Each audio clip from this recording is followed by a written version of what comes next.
Si moi demain je laisse pousser mes cheveux comme Wes, il n'y a personne qui viendra me dire tu es beau. Personne. Qui ça, West? Personne. Tu vois. Dans Murder. Non, mais c'est la vérité. Je te le dis. C'est la vérité.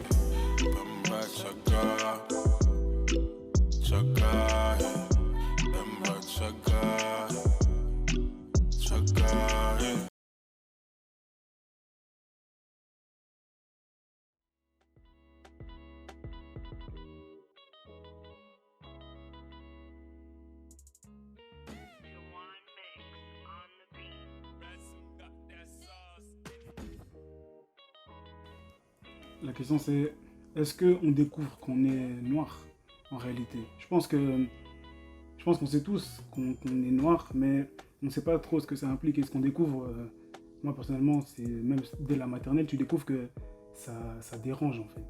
Enfin, quand tu vas dans le miroir, tu es noir mais tu t'en fous. Mais quand tu es avec tes potes en classe et qu'on te dit ah, lui Anthony on va pas lui serrer la main, sinon on va se salir.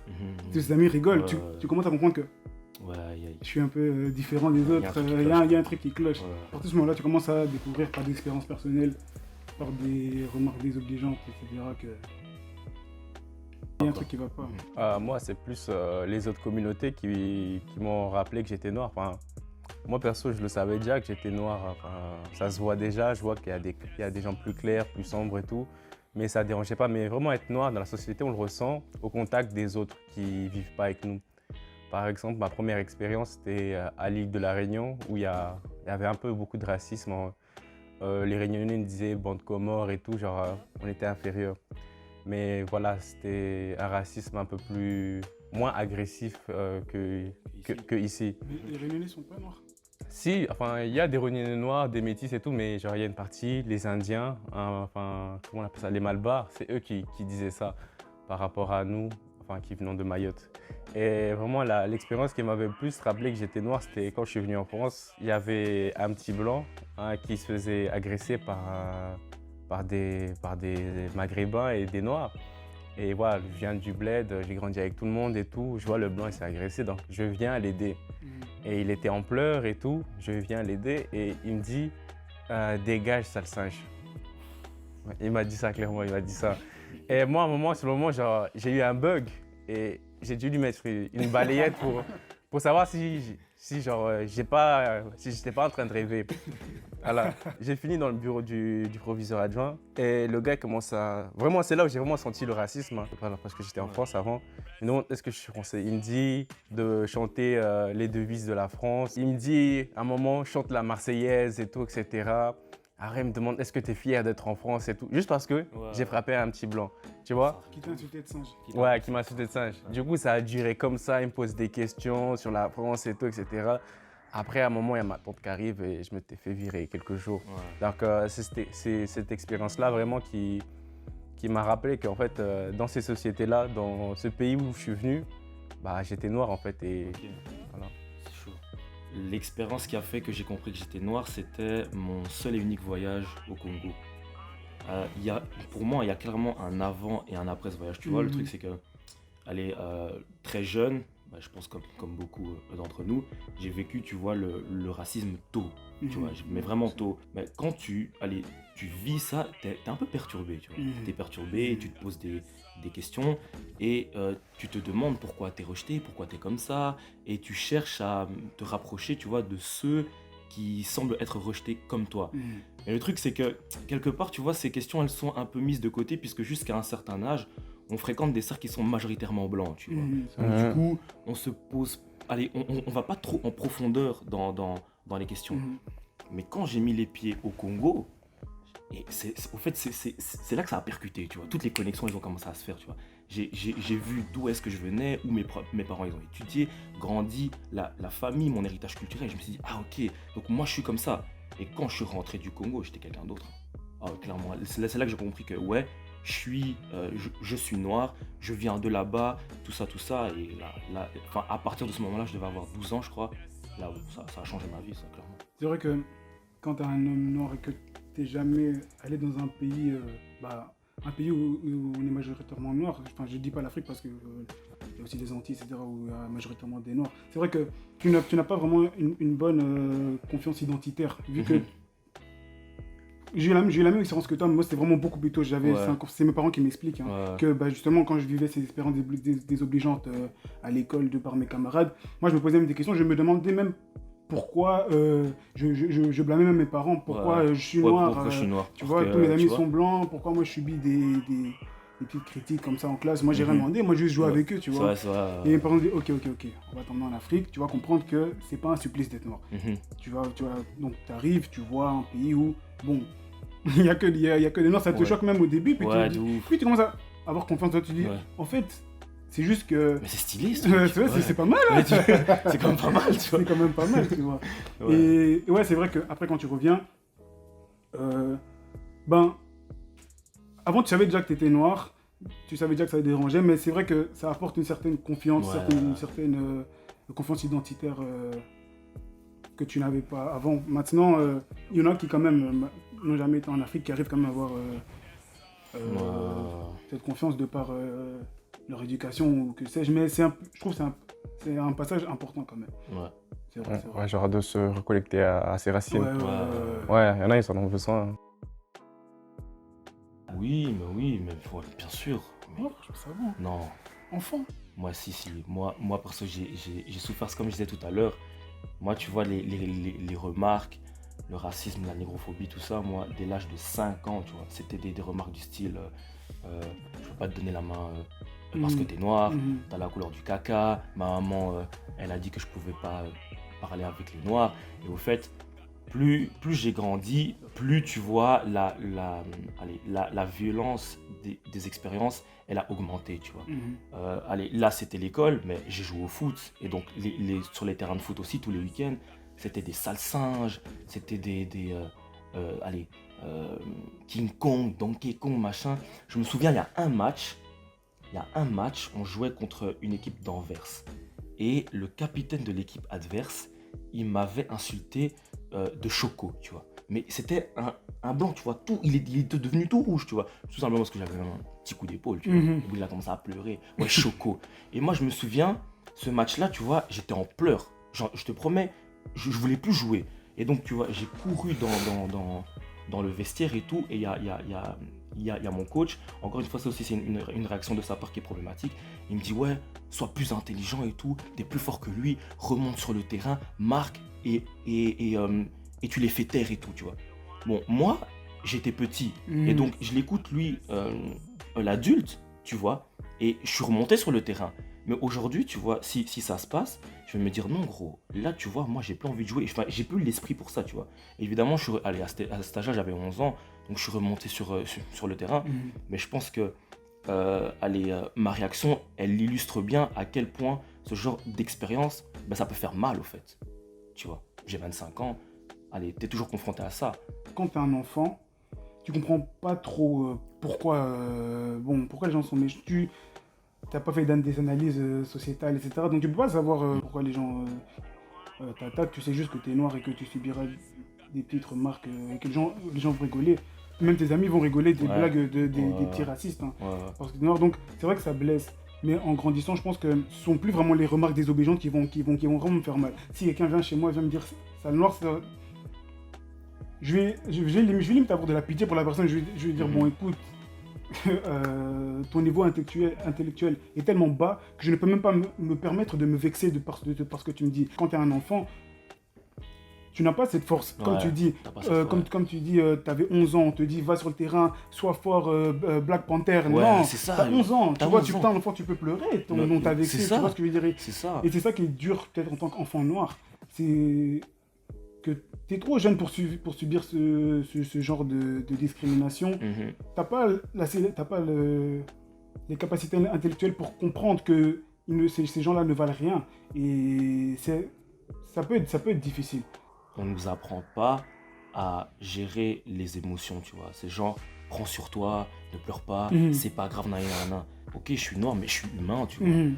Enfin, j'ai quand même le droit d'être blessé par des propos d'une telle violence, Mhm. tu vois. Parce que si à un moment je me libère pas de tout le mal-être que cet acte ou ce propos raciste a pu avoir sur moi, mais j'arrive à l'âge adulte et je suis matrixé au fait, C'est tu vrai, vois. c'est vrai. Je veux dire, mentalement, je suis pas bien. Ouais, il y a Tu vois ce des que je veux séquelles, dire, il y a des séquelles, c'est sûr. tu vois. Je n'ai pas trop souffert de ça. Non. J'ai pas senti ça. Enfin, il n'y a que des noirs. J'ai eu des profs blancs aussi, mais non, ils ne se permettaient pas de flopper comme ça, donc j'ai pas souffert de ça.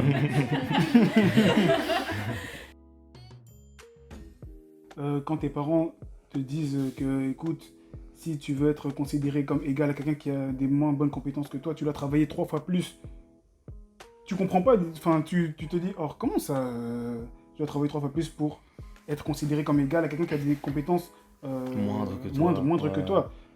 C'est des choses qui marquent et ça rejoint un peu ce que tu dis, hein, dans le sens où on dit qu'on doit être fort, qu'on doit être excellent, que... C'est comme si au fait, on nous conditionnait à être des robots, tu vois. Mhm. On n'a pas le droit d'avoir des émotions, on n'a pas le droit d'avoir quelques jours où on est moins bien.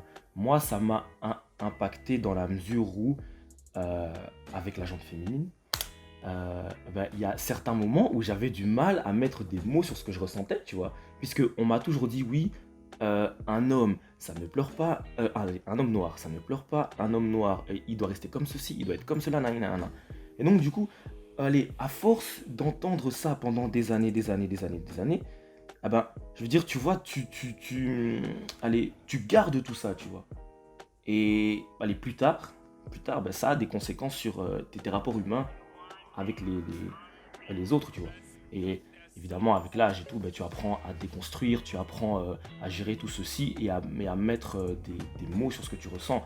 Mais ça prend du temps, tu vois. Si en amont, on pouvait tout simplement nous dire que oui, t'es peut-être noir, mais être noir ne signifie pas que tu dois être Superman, Batman, ou tu vois, je sais pas quoi. Même ces gens-là, tu vois, ils ont des émotions, même si ce sont des personnages fictifs. Mais voilà, ils ont des émotions. Je vois pas pourquoi moi, noir, parce que je suis noir, je pourrais pas être triste, à avoir, je sais pas moi, de l'angoisse, de l'anxiété, ou je sais pas quoi, tu vois. Enfin, Tous les trois, on est quand même des garçons assez masculins quand même.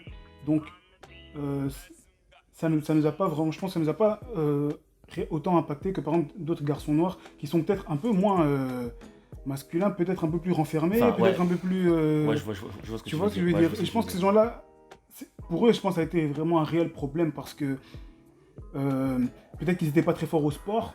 Et quand on leur disait que, bon, t'es noir, comment ça se fait que, Ouais. que ça se fait que tu Ouais, fais ouais, pas, ouais, tu bats pas voilà. tous les records. Ouais, Ils se disent, ouais. oh mais non, je suis un humain comme les autres. Ouais. Et c'est aussi cette image de l'homme noir. Fort physiquement, Voilà, très fort physiquement. athlétique, Ouais. grand, il est musclé, tout ça. Mhm. Enfin, je veux dire, il y a des noirs, on en connaît tous, Mhm. qui ne rentrent pas dans ces catégories-là, tu Exactement. vois, je veux dire. Mais ça fait pas d'eux des hommes moins noirs. Mhm. Tu vois ce que je Ce veux sont dire? des hommes noirs, Ouais, c'est ça. ils sont noirs. C'est ça, un bête exemple, c'est quand en primaire ou même en secondaire, les profs arrivent et disent bon, on a besoin de 3 hommes pour aller monter des tables. Ah Directement, ouais. et on regarde ouais. les hommes noirs. Tu vois ce que je veux dire? Ouais. Comment Ça, c'est vrai. C'est quoi ça, cette c'est vrai. histoire? On est Ouais. Superman ou... Oui. Et bon, moi personnellement, c'est ça que je dis, moi je n'ai pas trop souffert parce que j'aimais quand même bien ça. J'en ai un peu joué, donc je me disais bon, ok, c'est pas grave, on va y aller, Ouais. on est fort, etc. Mais je sais qu'il y a des hommes noirs, comme tu dis, qui rentrent pas dans ces critères-là, qui en ont souffert. Ouais, et de ouf. et ça va, et ouais, c'est vraiment dommage. Ouais. Enfin, c'est peut-être bizarre, mais je pense que ça vient plus de notre communauté. Dans ma famille, les locks, certaines coiffures ne sont mal vues, donc de par cette vision-là qu'il y a dans ma famille, que parfois tu te dis que certaines coiffures tu peux pas te permettre de faire. La question que l'on peut se poser, c'est d'où vient ce standard qui dit que on doit toujours avoir nos cheveux bien coupés, bien tracés, contourés, nanani, nanana. D'où est-ce que ça vient? Ça, c'est une première question. Ensuite, je reviens sur ce que tu dis par rapport aux parents, nanana. L'oppression par rapport aux cheveux, c'est vrai que moi, je l'ai surtout ressenti dans le cadre familial, avec mes parents qui, sans cesse et jusqu'à aujourd'hui, n'acceptent pas le fait que je puisse laisser pousser mes cheveux sans pour autant aller, je veux dire, faire les coins, même la barbe. Quand j'ai enfin là c'est parce que je l'ai diminué, mais d'habitude elle est plus volumineuse, mais quand j'ai laissé pousser la barbe, il fallait voir mes parents. Mais tu ne ressembles à rien, tu es un terroriste, tu es ceci, tu es cela. Qu'est-ce que ça a à voir? qu'est-ce que ça a à C'est voir, réel, tu vois? c'est réel. Je veux dire, il ne conçoit pas le fait que je puisse laisser pousser mes cheveux, les entretenir, et enfin les laisser comme ça, au fait, à leur état naturel, si je peux dire ça comme ça. Non, il le conçoit pas, non. Pour eux, non. Ça, c'est un truc de nos parents, genre ils ont trop tendance à définir leurs normes par rapport aux autres, principalement des Européens. Donc en fait, genre de quelqu'un qui a lissé, quelqu'un qui a défrisé, il est toujours plus valorisé ou tes cheveux sont faciles à coiffer, et tout, etc. Quelqu'un qui a, même genre nous, quand on laisse notre touffe et tout, etc., genre pour nos parents, pour la communauté, c'est tu fais ressortir quelque chose de sale en toi. Ouais. C'est genre en mode Tu es négligé. ouais, c'est moche et tout, etc. Alors que c'est nos cheveux naturels, c'est nos cheveux à nous. Mais voilà, eux, tellement ils s'identifient aux cheveux des autres et tout, donc voilà, ils nous forcent à couper. Genre, garde toujours tes cheveux courts, les laisse pas pousser, que les gens ne voient pas qu'on a un truc moche et tout, etc. Là, maintenant, je suis en train de réfléchir, vraiment, je me demande vraiment d'où ça vient. Et je me dis que peut-être que, à l'époque, donc avant la colonisation, à l'époque des royaumes africains, etc., la coiffure africaine, c'était vraiment quelque chose de puissant, c'était vraiment un réel message, c'était vraiment des C'était vraiment, statuts sociaux que tu voulais faire paraître, etc. Des Et quand symboles les colons forts, sont venus, Ils sont- eux, leur but, c'était d'éradiquer notre culture. Ouais. D'éradiquer notre culture et Nous un peu réussi. d'imposer un peu la leur. Et je pense que de par là, ils ont dû passer par les coiffures. Et par Ouais, les coiffures, peut-être. c'est-à-dire on rase tout. Ouais, Tu vois, on peut-être, rase tout, on rase tout, on rase tout. Et ils nous ont matrixé ce qui a fait que qu'aujourd'hui, nos grands-parents, nos parents pensent que une bonne coiffure, c'est une coiffure Ouais. courte, Boule à Z. boule à Ouais. Z, courte, parce que maintenant, je sais pas si c'est vraiment ça, mais je pense que les séquelles coloniales ont fait qu'on leur a dit qu'une bonne coiffure, c'est une coiffure courte, tu peux pas laisser tes cheveux, etc. Alors que à l'époque, avant, Ouais, tu vois, au tu fait, vois qu'ils avaient des coiffures incroyables, Ouais, etc. de ouf. Ça, c'est quelque chose qu'on a perdu, hein. À force de trop s'assimiler, et enfin de trop s'identifier à l'autre. Même une science de l'entretien du cheveu qu'on n'a plus aujourd'hui, et que eux ils avaient. Petit à petit, ça revient. Ouais, Tu vois, ouais. tu vois, quand je vois le mouvement Napi, initié par les femmes toujours, Ouais. tu vois, petit à petit, voilà, ça revient, tu vois, on se réapproprie notre cheveu C'est ça. et on essaie, tu vois, de lui donner une image qui est valorisante. Par contre, il y a une précision que je voudrais ajouter concernant les coins, parce que pour moi, il y a une certaine forme d'hypocrisie par rapport à ça. Je vois beaucoup de femmes qui nous disent que oui, il faut laisser pousser les cheveux, pas obligé de sortir les coins. Mais gars, si tu n'es pas beau dans leurs yeux, mon cher ami, je peux t'assurer que tu peux avoir les cheveux qui seront laissés pousser, elles vont pas trouver ça beau, frère. Tu vois. Et ça, je trouve aussi que c'est problématique. Non, Hein. c'est vrai, c'est vrai. Tu peux laisser pousser seulement quand t'es une star ou alors t'es vraiment très beau, tu vois. Kanye West, Parce que bizarrement, Jay-Z. moi, clairement. moi je connais des gars, tu vois, qui laissent pousser, ils entretiennent le cheveu, mais on leur dit constamment, en gros, c'est pas beau, c'est négligé. Je sais pas si vous connaissez un Snapchatter célèbre qui s'appelle Zepek. Tu vois. C'est pas quoi, Ouais, lui, tu vois, lui, ça lui, tu vois, lui, connais. ça lui arrive souvent, tu vois, de laisser pousser ses cheveux sur Twitter. Il se fait démonter, ouais, c'est négligé, tu vois. Sa communauté. Mais quand c'est une star, ou c'est quelqu'un qui est considéré comme étant beau, là, bizarrement, voilà, on vient nous dire que oui, les gars, il faut se libérer de ce dictat. Mais vous êtes des hypocrites. Vous êtes des hypocrites, tu vois. Enfin, c'est la précision que je voulais ajouter, mais sinon, voilà, vous avez raison dans l'ensemble du sujet, là. C'est ce que j'avais à dire. C'est réel. C'est une question qui est très intéressante, je suis content qu'elle soit posée. Mais si je me permets, tu vois, je vais la diviser en 3 sous-questions. Allez, d'abord pour te répondre, est-ce que le colorisme est uniquement lié aux femmes noires ? Non. Est-ce qu'il y a certains hommes qui ont vécu le colorisme de la part de femmes noires ? Oui. Est-ce qu'ils l'ont vécu de la même manière que les femmes noires ? Non. Est-ce que c'est un phénomène qui est général ? Absolument pas.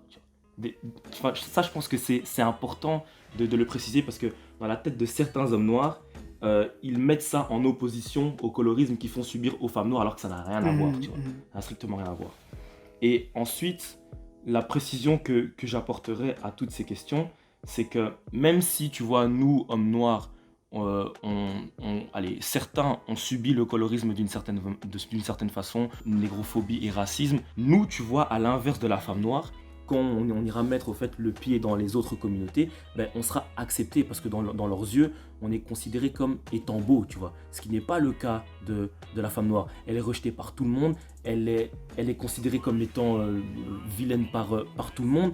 Donc, quelque part, tu vois, quand la femme noire, elle voit ça, que son semblable, déjà de un, il n'est pas rejeté par tout le monde et qu'en plus de ça, il appuie aussi sur ce rejet, je peux comprendre qu'elle nous voit, nous, tu vois, comme étant ennemis et qu'elle ait peut-être un peu du mal à admettre le fait qu'il y a certains hommes, allez, chez nous, qui ont été victimes de ce colorisme, tu vois. On peut pas le mettre, comme tu disais tout à l'heure, on peut pas le mettre en opposition au colorisme des femmes parce que c'est pas vraiment la même chose. Il y a quand même du colorisme.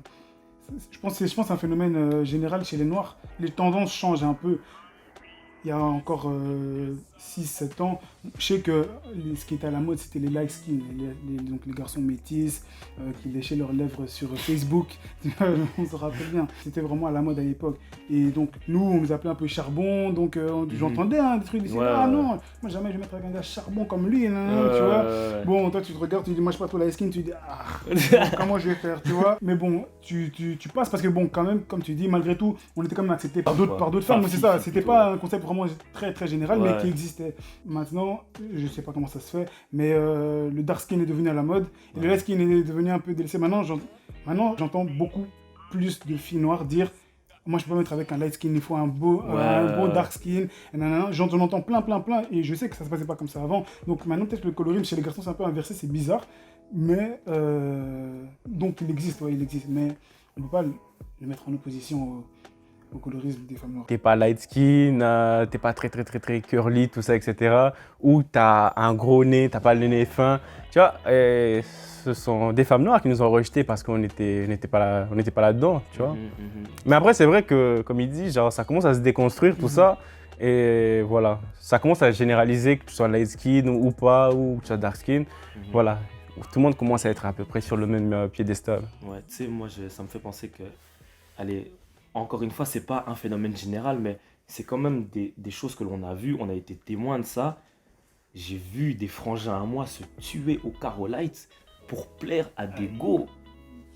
Mais vraiment se tuer, tu vois. Et je trouve, c'est dommage, Sale, tu vois. sale. C'est dommage parce que au final, ils ont fait ça, tu vois, pour des filles qui ne sont pas restées dans leur vie. Et en plus de ça, leur peau, vraiment, elle est déglinguée, tu vois. Ouais, il n'y a plus de retour là. Ouais. Tu sais, moi, ce qu'on m'a déjà dit, un frangin noir, j'ai été choqué ce jour-là, il m'a dit, ah, tu sais, frangin, tu sais ce qu'on m'a dit on m'a dit que, tu vois, quand t'es noir, c'est parce que tu te laves pas assez bien, tu frottes pas bien assez bien quand tu te laves.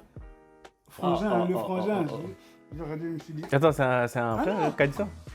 C'est un frère qui a dit ça, j'avoue? Comme nous, tu vois, un noir, il aime pas métis ou quoi, il m'a dit, non, mais... Essaye de plus frotter, tu vois, quand tu te laves. J'ai regardé, je me suis dit, non, il y a un problème dans la société. C'est un truc de ouf, hein. Il y a quelque chose de grave qui se passe, tu vois. Il y a quelque chose de grave. Par après, j'ai appris que, bon, lui aussi, il faisait partie des carolitistes, tu vois. Ah, ok, comme ça. Tu vois, c'était leur savon par excellence. C'est une dinguerie. Donc, non, mais c'est triste, mais c'est vraiment triste. Ouais, mais bon, il faut quand même préciser que, voilà, on dit tout ça, mais ça... Allez, ça ne reste pas, je veux dire, ça n'excuse pas tout ce nous, au fait, on a pu faire subir c'est vrai. À nos sœurs, tu vois. Surtout qu'aujourd'hui, on va encore le répéter, mais tout est théorisé, tout est débattu, donc les gars, il faut s'informer, voilà. Ouais, c'est ça.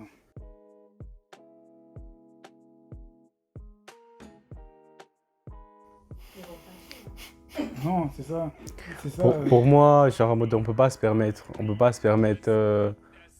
d'être fragile, d'être sensible, même juste entre nous, parce que les autres gars, ils vont te tailler. En fait, nous, entre nous, les gars, ce qui parle, encore une fois, c'est juste les rapports de force. Tu montres une faiblesse, tu donnes les cartes à l'autre de t'écraser, tu vois. Mais lui, il t'écrase pas parce qu'il a envie de t'écraser, il t'écrase pour briller plus que l'autre. Donc, tu peux pas te permettre de chialer parce qu'on t'a insulté et tout, etc. Voilà, même dans la famille, genre en mode, quand tu pleures, ta mère, elle s'énerve contre toi, pleure pas, t'es bête, c'est bête de pleurer et tout, etc. Donc, au fur et à mesure, on nous désensibilise à ça, genre en mode, on est moins sensible, même pour pleurer, c'est chaud, c'est rare de voir un gars pleurer. Mais après, je crois qu'il y en a, je crois qu'il y a des gars sensibles qui pleurent. Mais en général, c'est assez rare. Un gars sensible qui montre ses émotions va directement être catégorisé comme étant un négro fragile. Il y a la corrélation directe. Mais en fait, c'est vraiment grave. Bêtement, même dans les matchs de foot, même professionnels, quand tu vois des hommes noirs qui pendant 40 minutes, on leur a lancé des bananes, qui finalement mettent leur t-shirt et qui pleurent. Faut voir les réactions des gens. Ouais. Oh, négro fragile. Tu vois, on doit toujours laisser passer les choses. Comme si on avait un bouclier d'émotions. Ça rejoint un peu ce qu'il disait tout à l'heure. On est des humains. Maintenant, nous-mêmes, on alimente ça entre nous. C'est ça qui est un peu dommage, ou je sais pas. Mais nous-mêmes, on alimente ça entre nous. Moi, si je vois mon ami, je vais être honnête, si je vois mon ami qui vient comme ça en pleurant, bon, je vais d'abord commencer à regarder en bizarre. Après, tu vois, mais après, s'il m'explique la situation, etc., je peux comprendre. Non, mais c'est vrai, tu vois. Je vais commencer à regarder en bizarre. C'est la vérité, tu vois. Genre, tu vois, allez, un bête exemple, tu vois. Genre, je sais pas, moi, il est là, il est mal parce que voilà, il y a Sago qui l'a quitté ou je sais pas quoi, il vient chez toi pour se confier et toi tu vas regarder, enfin, t'es une fiotte, t'as fou, tu vois, des trucs comme ça. Et franchement, on ne devrait pas, tu vois. Ouais, c'est dommage, on alimente ça. Ouais, c'est ça, ouais. Mais tu sais, je trouve quand même que petit à petit, bon après je parle pour moi parce que j'ai la chance, tu vois, d'avoir un cercle d'amis où on peut avoir ce genre de discussion, et on se déconstruit, tu vois, ensemble. Et on parle, et au fait, il y a plein de sujets, tu vois, sur lesquels on parle librement, et ça nous arrive, tu vois, d'être entre hommes noirs, et on parle, tu vois, de nos insécurités, tu vois, de plein de trucs qui nous ont blessés, tu vois, c'est quel traumatisme, et je trouve que c'est important, au fait. Tu vois. Pourquoi ? Parce que quelque part tu te rends compte que voilà, sur telle ou telle chose, tu as une certaine forme de blessure et tout. Ça permet simplement de se rendre compte de ça et de soigner aussi, tu vois. Garder toutes ces, tous ces ressentis, ça fait naître une certaine forme de frustration.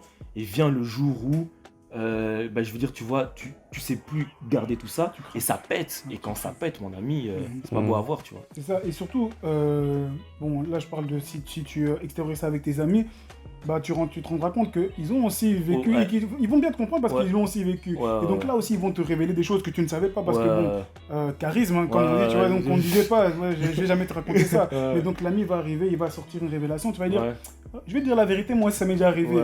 Oh, toi aussi, et puis, je sais, comme tu dis, tu te libères de certaines frustrations que tu avais et tu dis, ok, je suis pas le seul, ce sont des choses qui sont communes que certains arrivent. Et donc du coup, parfois c'est bête quand même de trop vouloir faire le bonhomme, parfois trop vouloir garder les choses pour nous-mêmes. Quand on dit si tu veux pleurer, tu vas pleurer tout seul dans ta chambre, vraiment, tu vois, parce que si tu pleures devant les gens, négro fragile. C'est pas que entre nous quand même, un négro fragile. Moi, je l'ai plus entendu de la part de filles que de filles. Ouais, c'est vrai. Je sais pas si filles noires ou filles blanches, mais en tout cas de la part des filles. Tu vois, tu vas faire un truc, on va dire, oh, t'es un négro fragile, non, tu vois, et toi, tu vas un négro fragile. Donc, bon, non, tu vois, elles ont aussi alimenté. Donc, je sais pas qui est à l'origine de cette image, mais elle existe, c'est réel ici. Faudrait pas.